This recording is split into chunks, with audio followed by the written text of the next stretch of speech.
खड़े हो गए, हंगामा किया और हुजूर पाक सल्लल्लाहु ताला अलैहि वसल्लम को पकड़ करके खींचा। अबू जहल ने मारा भाई साहब। हेलो गाइज, एक बार फिर स्वागत है भाइयों का चैनल रिएक्शन बाबा में। मेरा नाम है राम और गाइज आज इस वीडियो पे मैं रिएक्शन करने वाला हूँ। रिसेंटली कई भाइयों ने मुझे कमेंट किया है और ये बहुत ज़्यादा ट्रेंडिंग में चल रहा है। ये वीडियो है तो बहुत पुराना वाकया, लेकिन ये अभी ट्रेंडिंग में निकल के आया है अबू जहल के बारे में। लेकिन अबू जहल का मुझे नहीं पता अबू जहल कौन है, क्या है। अबू जहल ने जब नबी पाक पर हाथ उठाया, नबी पाक सल्लल्लाहु अलैहि वसल्लम साहब उनके ऊपर हाथ उठाया, ये बयान सुन लो, ईमान ताजा हो जाएगा। भाई मुफ्ती सलमान अजहरी साहब का ये वीडियो देख लेते हैं क्या है इस वीडियो के अंदर। होपफुली आप लोगों को पसंद आएगा, शेयर करना ना भूलें। आप लोग चाहते हैं आपको ऐसी रिएक्शन वीडियोस भी मिलते रहें तो प्लीज चैनल को सब्सक्राइब करें गाइस। आज के रिएक्शन में स्टार्ट कर लेता हूँ बिना किसी देरी के। Let's play. उसके गुंडे साथी वहां मौजूद थे, खड़े हो गए, हंगामा किया और हुजूर पाक सल्लल्लाहु ताला अलैहि वसल्लम को पकड़ करके खींचा। अबू जहल ने मारा। भाई साहब, रसूल पाक सल्लल्लाहु अलैहि वसल्लम पर हाथ उठाया। ऐसा क्यों किया था? नबी पाक सल्लल्लाहु ताला अलैहि वसल्लम को उस दिन कुरैश के लोग और भी थे, किसी ने कुछ कहा नहीं। हुजूर वहां से हरम शरीफ से बाहर निकल कर के आए अपने घर की तरफ। ये वो दौर है जब रसूलुल्लाह के चचा अमीर हमजा अभी ईमान लाए नहीं थे। अमीर हमजा ईमान लाए हुए नहीं थे, लेकिन पहलवान आदमी थे। मक्का वाले डरते थे उनसे। वो शिकार के लिए गए थे, शिकार से वापस आ रहे थे, रास्ते में किसी ने पकड़ कर कहा, हमजा आज तुम्हारे यतीम भतीजे मोहम्मद को अबू जहल ने मारा पीटा है और कोई बचाया नहीं। तो रिश्तेदारी की जो गैरत थी वो जाग गई। कहा उसकी हिम्मत कैसे हुई कि मोहम्मद की तरफ हाथ उठाए। सही बात। ये कौन कह रहे? हमजा कह रहे हैं। और घर नहीं गए, रसूल पाक के पास नहीं गए, सीधे हरम शरीफ में आए। देखा तो खबीस मरदूद अबू जहल बैठा हुआ था, ठट्टा मारकर हंस रहा था लोगों के दरमियान। उस मजमे में से जाकर के अबू जहल को पकड़ करके खींचा, लाए हमजा, अमीर हमजा, और उसको हाथों से और लातों से खूब घोंसे मारा। और उसके बाद कहा, खबरदार, क्या तूने ये समझ लिया कि मोहम्मद के सारे रिश्तेदार मर गए? कभी अगर मोहम्मद की तरफ इसके बाद आंख भी उठाया तो मैं आंख फोड़ दूंगा। क्या बात? मैं अपने भतीजे मोहम्मद का कफील हूं सल्लल्लाहु अलैहि वसल्लम। ये अबू जहल को मारा पीटा, मोहब्बत थी भतीजे की, लेकिन ईमान नहीं था, ईमान लाए हुए नहीं थे। मारा पीटा और उसके बाद आए, देखते हैं अब मेरे भतीजे मोहम्मद सल्लल्लाहु अलैहि वसल्लम का क्या हाल है। अब देखने के लिए आए। रसूल पाक सल्लल्लाहु अलैहि वसल्लम एक जगह बैठे हुए थे। अमीर हमजा आए, कहा, ऐ मोहम्मद, मुझे सुनने में आया कि अबू जहल ने आपको मारा है। गम मत करना, मैं बदला ले लिया। मैं तुम्हारे दुश्मन को खूब मार करके आया हूं। हुजूर पाक सल्लल्लाहु अलैहि वसल्लम चेहरा नहीं उठाया, सुनते रहे, बात सुनते रहे, चेहरा नहीं उठाया। अमीर हमजा कहते रहे, अब ज्यादा गम मत करो, मुस्कुराओ, हंस दो। रसूल पाक सल्लल्लाहु अलैहि वसल्लम उनकी तरफ नहीं चेहरा उठाया। फिर जब अमीर हमजा ने बार बार कहा तो अब सुनने की बात है, अब सुनने की बात है। मोहम्मद अरबी सल्लल्लाहु अलैहि वसल्लम, मेरे आका का दिल क्या था। हुजूर चेहरा उठाते हैं और कहते हैं, मेरे चचा हमजा, आप मुझे खुश देखना चाहते हैं? आप मुझे हंसता मुस्कुराता देखना चाहते हैं? अमीर हमजा ने कहा, हाँ, एक बार मुस्कुरा दो। रसूल पाक सल्लल्लाहु अलैहि वसल्लम ने फरमाया, ऐ मेरे चचा हमजा, आपने बदला तो ले लिया, उसको मार के आए, लेकिन मेरे लबों पर हंसी उस वक्त आएगी जब आप कलमा तैयबा पढ़ेंगे। क्या बात है, मतलब ईमान लाएंगे, आपके अंदर ईमान आ जाए। अमीर हमजा ने उस दिन पुकार कर कहा, अशहदु अल्ला इलाहा इल्लल्लाह व अशहदु अन्ना मुहम्मदर रसूलुल्लाह। वो कहते हैं, दुनिया का कोई आम इंसान हो तो अपने दुश्मन से बदला लेते ही खुश हो जाता।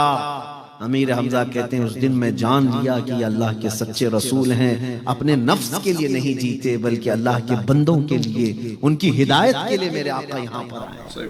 अजीजा ने गिरामी वक़ार, उस रसूल पाक सल्लल्लाहु अलैहि वसल्लम को उम्मत की फिक्र थी। और यही बुजुर्गों में भी रहा, यही बुजुर्गों में भी रहा। आपको पता है मशहूर वाक़या, जब रसूल पाक सल्लल्लाहु अलैहि वसल्लम मदीने से दूर, लोगों से दूर चले गए थे, किसी को खबर ही नहीं थी कि कहाँ गए। हजरत अबू बकर सिद्दीक रज़ियल्लाहु ताला अन्हु ढूंढते ढूंढते एक जंगल की तरफ आए। पूछा, इधर उधर देखते रहे, एक चरवाहा जो बकरियां चराता था वो मिला। हजरत अबू बकर ने पूछा कि क्या तूने हमारे रसूल मोहम्मद सल्लल्लाहु अलैहि वसल्लम को देखा है? उस चरवाहे ने कहा, मैं तो नहीं पहचानता कौन है तुम्हारे रसूल, लेकिन हाँ, अंदर एक पहाड़ी की कोह के बीच में या जंगल के दरमियान कोई एक शख्स है जो मुसलसल रो रहा है और उसके रोने की वजह से मेरी बकरियों ने चारा खाना छोड़ दिया है। कौन है? हजरत अबू बकर सिद्दीक कहते हैं, मेरा दिल पुकार कर कहने लगा, इस तरह रोने वाला कोई और नहीं, ये सिर्फ मेरे मुस्तफ़ा करीम सल्लल्लाहु अलैहि वसल्लम है। गए, जाकर देखा, यकीनन मेरे आका सल्लल्लाहु अलैहि वसल्लम थे जो सजदे में सर रखकर रो रहे थे। किस बात पर रो रहे थे? सिर्फ अपनी उम्मत की फिक्र में रो रहे थे कि अल्लाह, मेरी उम्मत मुझे नहीं पहचानती, इनकी बख्शिश मेरे हवाले कर दे। अजीजा ने गिरामी वक़ार, जो न भूला हम गरीबों को रजा, याद उसकी अपनी आदत कीजिए। आज उम्मत के मुतालिक फिक्र लोगों में कम हो गई, इसीलिए हमें तोड़ दिया गया है, आज हमें बिखेर दिया गया है। आप क्या समझते हैं, मॉरिशस में बैठने वाले को अरब के मुसलमान की फिक्र नहीं करना चाहिए? हिंदुस्तान के मुसलमान को फिलिस्तीन के मुसलमान की फिक्र नहीं करना चाहिए? मेरे अजीजों, पूरी कायनात के जो मुसलमान हैं वो एक जिस्म की तरह हैं। एक पार्ट को तकलीफ हो तो पूरे जिस्म में बुखार आता है। मेरे आका सल्लल्लाहु अलैहि वसल्लम ने फरमाया, हर एक के दिल में ये फिक्र हो, हर एक के दिल में ये एहसास हो, चाहे जितनी भी दूर रहता है, वो काला है कि गोरा है, नाटा है कि लंबा है, लेकिन है तो मेरे रसूल का उम्मती। ये रिश्ता तुम्हारे दिलों के अंदर जब आ जाएगा, बेदारी आ जाएगी, फिर देखना इनकलाब आएगा। आपको पता है, मैं हिंदुस्तान की बात कर रहा हूँ, हिंदुस्तान में सबसे पहले लश्कर लेकर कौन आया? सरकार गरीब नवाज रज़ियल्लाहु ताला अन्हु तो बहुत बाद में, सन 90 हिजरी 90 हिजरी में हुजूर की वफात के 80 साल बाद हिंदुस्तान में 10,000 का लश्कर लेकर सबसे पहले आने वाला जो शख्स था वो मोहम्मद बिन कासिम। और उनकी एज क्या थी पता है? 19 साल का जवान, मैंने सुना था, 19 ईयर्स, टीन एज का नौजवान, और 10,000 का लश्कर लेकर के आया था। क्यों आया था पता है आपको? हिंदुस्तान फतह करना, झंडे गाड़ना, ये नहीं, बल्कि एक हादसा हो गया था। कुछ औरतें मुसलमान हज के लिए जा रही थीं और उस वक्त वहां एक राजा था, राजा दाबिर सिंह। उसके गुंडों ने ये औरतों को कैद कर लिया, उनका माल लूट लिया, उनकी इज्जत पर हमला किया। तो औरतें पुकार कर कहने लगी, कोई है हमारा भाई जो हमारी मदद को आए? तो कोई अरब के बिजनेसमैन जो थे, तिजारत वाले, उन्होंने औरतों की आवाज सुनी। अरब में जाकर के खलीफा वक्त या गवर्नर जो था उसके पास बयान कर रहे थे, और ये गवर्नर का भतीजा मोहम्मद बिन कासिम सुन रहा था। वहीं से पुकार कर कहा, लब्बैक या उख्ती, ऐ मेरी बहन, मैं तेरी इज्जत के लिए आ रहा हूँ, मैं तेरी इज्जत की हिफाजत के लिए आ रहा हूँ। 10,000 का लश्कर लेकर के सबसे पहले सिंध की सरजमीन पर उतरा वही नौजवान। उसने राजा दाबिर सिंह को चैलेंज किया, कहा उन औरतों को आजाद करो, उनकी इज्जत पर जिन्होंने हमला किया उन्हें गिरफ्तार करो, उनका माल छोड़ो, वो हज पर जा रही थी। राजा को नशा था, कहा 19 साल का लड़का मुझे चैलेंज कर रहा है, मेरे पास 1 लाख से ज्यादा की फौज है। उसने कहा मैं तेरे मुतालबे नहीं मानूंगा। तब मोहम्मद बिन कासिम ने कहा, जब हमारे मुतालबे नहीं मानेगा तो मोहम्मद के गुलामों के जौहर देखने के लिए तैयार हो जा। इसलिए कि वो नौजवानों ने जिस जगह मैदान में कदम रखा, अल्लाह की मदद उनके साथ थी। वो रसूल पाक की उम्मत के लिए चलते थे। फिर जंग हुई 3 दिन से ज्यादा नहीं, 3 दिन के अंदर यही 10,000 का लश्कर मोहम्मद बिन कासिम का वो राजा दाबिर सिंह की फौज को ऐसा तहस नहस कर दिया कि राजा भी गिरफ्तार होकर के आया, गुंडे भी गिरफ्तार होकर के आए, सब तहस नहस। औरतों को इज्जत दी गई। उसके बाद मोहम्मद बिन कासिम ने इस्लाम का परचम लहराया, सबसे पहले परचम इस्लाम लहराया, लेकिन जुल्म के साथ नहीं, वो जुल्म को खत्म करने आया था।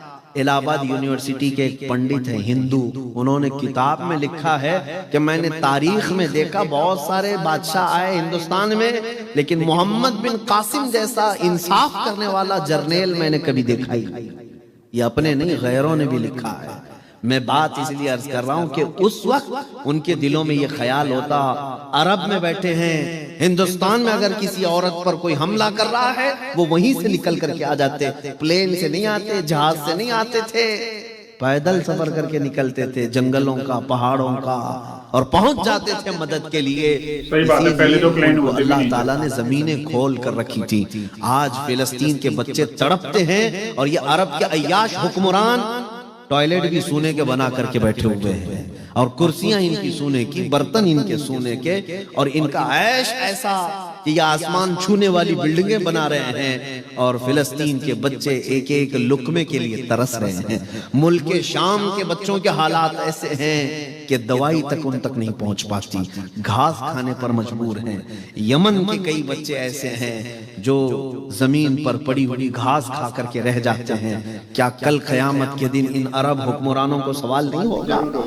आज जब उम्मत की फिक्र खत्म हो गई तो अल्लाह ताला ने तुम सबको जलील कर दिया। इनका माल किस काम का, इनकी हुकूमतें किस काम की, इनका तख्त किस काम का, कि मुसलमानों पर होने वाले जुल्म पर अरे मदद को नहीं पहुंच सकते तो कम से कम ऐलान तो कर सकते हो। नहीं करता, कोई नहीं करता। उन्हें बात करने को तक की आज तमीज नहीं है। 57 कंट्रीज पूरे वर्ल्ड में मुस्लिम नाम से हैं। आज 57 मुल्क हैं मुस्लिम कंट्रीज, और उसके बाद हालात कैसे हैं सब देख रहे हैं। तो मेरे अजीजों, इस बात को समझ लो कि जिनके दिलों में एहसास खत्म हो गया वो ईमान भी जा रहा है, ईमान भी जा रहा है। चेहरा मुसलमान बना लेने से सिर्फ मुसलमान नहीं होता, दिल के अंदर। इसीलिए अल्लामा इकबाल ने क्या खूब कहा था कि खिरद ने कह दिया ला इलाह तो क्या हासिल, दिलो निगाह जो मुसलमान नहीं तो कुछ भी नहीं।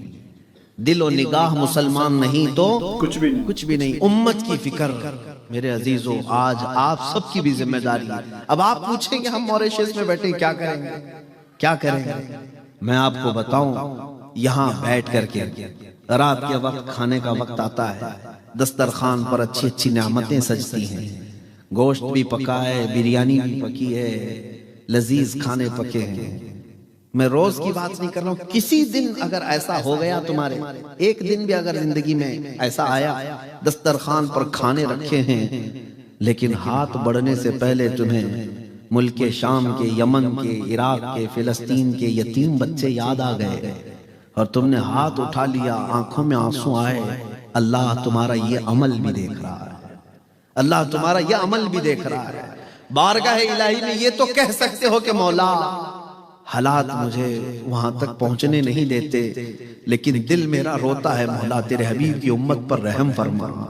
अगर तुमने इतना भी कह दिया तो ये भी फिक्र उम्मत है, ये भी उम्मत की फिक्र है कि अगर तुम अपने घर में बैठ करके भी उनका दर्द का एहसास करते हो, आंखें भीग जाती हैं, अल्लाह तुम्हारा ये अमल भी देख रहा है।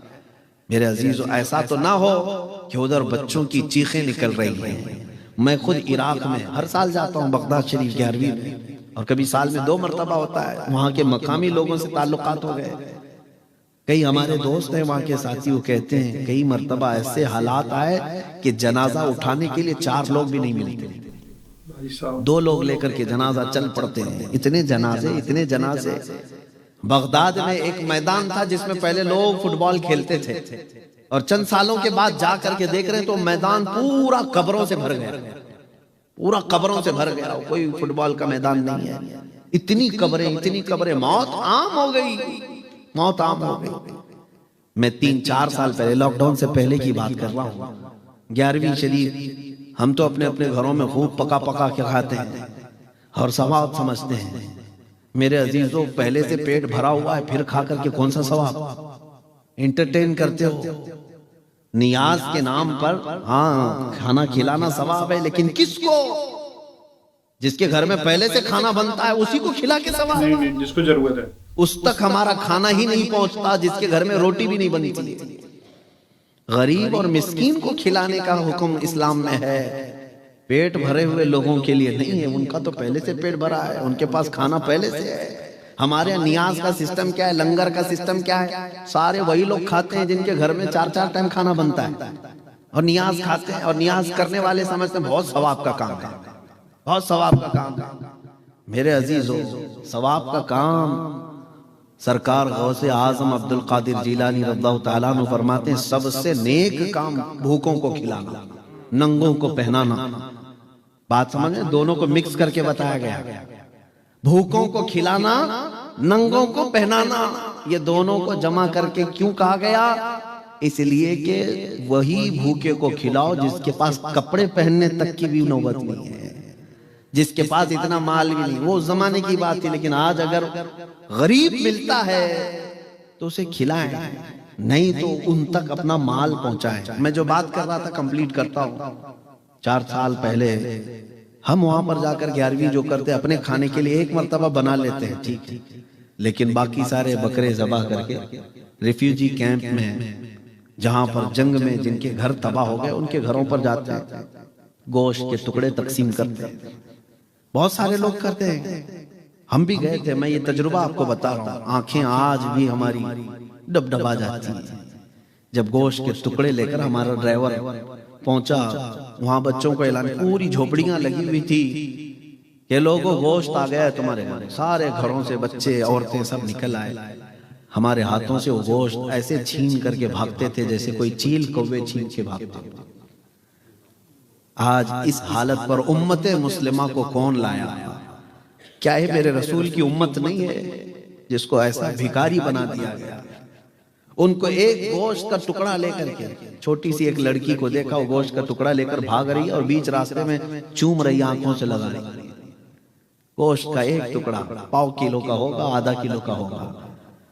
उस दिन दर्द होता है दिल में कि हम तो रोज खाते हैं अपने घरों में, और मेरे आका सल्लल्लाहु अलैहि वसल्लम की उम्मत को हमने कभी एहसास नहीं किया। और तुम्हें पता है मेरे रसूल की आदत क्या थी? माँ आयशा सिद्दीका फरमाती है, मेरे बिस्तर में हुजूर आराम करते थे, कभी बिजलियों की आवाज आती तो रसूलुल्लाह बिस्तर छोड़कर बाहर निकल जाते थे, बाहर चले जाते थे और रोने लग जाते थे, दुआ करते, इस्तिग़फ़ार करते। हजरत आयशा पूछती हैं, या रसूल अल्लाह, जब भी बिजलियां आती हैं आप क्यों बिस्तर से निकलकर बाहर आते हैं, रोते हैं? रसूल पाक सल्लल्लाहु अलैहि वसल्लम फरमाते हैं, ऐ आयशा, मुझे डर लगता है जब बिजलियां आती हैं पिछली उम्मतों का अजाब याद आता है, कहीं ये बिजलियां मेरी उम्मत पर अजाब बनकर नाजिल ना हो जाए। मैं अल्लाह की बारगाह में इस्तिग़फ़ार करता हूं कि मौला अजाब मत नाजिल कर मेरी उम्मत पर। जो न भूला हम गरीबों को रजा, याद उसकी अपनी आदत कीजिए। आज हम भूले बैठे हैं उस रसूल की उम्मत को, नहीं भूलना चाहिए। अजीज़ान गिरामी वक़ार, कुरान ने तुम्हें क्या कहा? कुंतुम खैरा उम्मतिन उखरिजत लिन्नास तअमुरूना बिल मारूफ व तनहौना अनिल मुनकर व तु'मिनूना बिल्लाह। तुमको इंसानों में सबसे बेहतरीन उम्मत बनाया गया। क्यों? इसलिए कि तुम लोगों को अच्छाई की तरफ बुलाते हो, बुराइयों से रोकते हो, अल्लाह पर, गैब पर ईमान लाते हो। अच्छाइयों की तरफ बुलाना तुमने छोड़ दिया। बहुत सारे नौजवान बच्चे आज नशा के अड्डों पर रात रात गुजारते हैं। बड़े बड़े शहरों में हालात हो गए। हमारे मोहल्लों में नशा बेचा भी जाता है, खरीदा भी जाता है, खिलाया भी जाता है, पिलाया भी जाता है। और बहुत सारे जिम्मेदार लोग हैं, वो जानते हैं, छोड़ देते हैं। नहीं, उसको कौन बोलेगा, वो मेरे खिलाफ खड़ा हो जाएगा, फला हो जाएगा। तुम्हें अगर उम्मत मुस्तफा की फिक्र है, उसे बचाओ, उसे बचाओ, उसे रोको। उसको रोकने के तरीके हैं मार करके नहीं, थप्पड़ लगा करके नहीं, डांट करके नहीं। मैंने खुद देखा है अपनी जिंदगी में, मैंने देखा है, एक दो नहीं, मैं आपके सामने सैकड़ों बच्चे ला करके रख दूंगा जिन्होंने नशा से तौबा किया है, अल्हम्दुलिल्लाह। मैं ये अपनी तारीफ के लिए नहीं कह रहा हूं, लेकिन क्या तरीका किया? सिर्फ इतना कहा उस नौजवान को जो एडिक्ट हो गया कि तुझे अल्लाह के रसूल का वास्ता देता हूं, अगर रसूल पाक सल्लल्लाहु तआला अलैहि वसल्लम से दिल में मोहब्बत रखता है तो छोड़ दे इस चीज को, छोड़ दे। इसलिए कि वो रसूल तुझसे बहुत मोहब्बत करते हैं। उस रसूल ने फरमाया, तुम्हारे पांव में कांटा भी चुभे तो उसका दर्द मुझे होता है। ये मेरे आका ने फरमाया, ये रसूल करीम सल्लल्लाहु अलैहि वसल्लम ने फरमाया। जिस नौजवान को हमने ये कहा कि वो रसूल तुझको तेरी माँ से, तेरे बाप से ज्यादा प्यार करते हैं, क्या तुझे उस रसूल का वास्ता नहीं प्यारा है? छोड़ दिया उसने, तौबा कर लिया। तो भाई ये वीडियो था, आप लोगों को अगर पसंद आया तो चैनल को सब्सक्राइब करना ना भूलें। उन्होंने अबू जहल के बारे में बता दिया किस तरीके से उन्होंने नबी को थप्पड़ मारा था। फिर उनके जो चचा जान थे उन्होंने बदला ले लिया, लेकिन नबी साहब फिर भी खुश नहीं हुए। उन्होंने बोला कि आप जब ईमान लेके आ जाओगे तब मुझे सुकून मिलेगा कहीं जाकर। बहुत अच्छा ये वीडियो था, बहुत ही अच्छे से इन्होंने समझाया। फिर बाद में यूथ के लिए समझाया कि किस तरीके से नबी साहब ने अपनी कौम के लिए, अपनी जनता के लिए इतना कुछ सोचा, इतना कुछ करा, और आजकल के लोगों को देखो सब कुछ दीन छोड़ के इधर उधर भाग रहे हैं। बड़ा ही इंटरेस्टिंग ये वीडियो था, बड़ा प्यारा ये वीडियो था। होपफुली आप लोगों को अच्छा लगा होगा। शेयर करना ना भूलें, वीडियो अच्छा लगा प्लीज लाइक करें और चैनल को सब्सक्राइब करें। आज के रिएक्शन में बस इतना ही, मिलूंगा नेक्स्ट किसी रिएक्शन में। तब तक के लिए thank you so much for watching. Bye bye guys, you guys take care guys.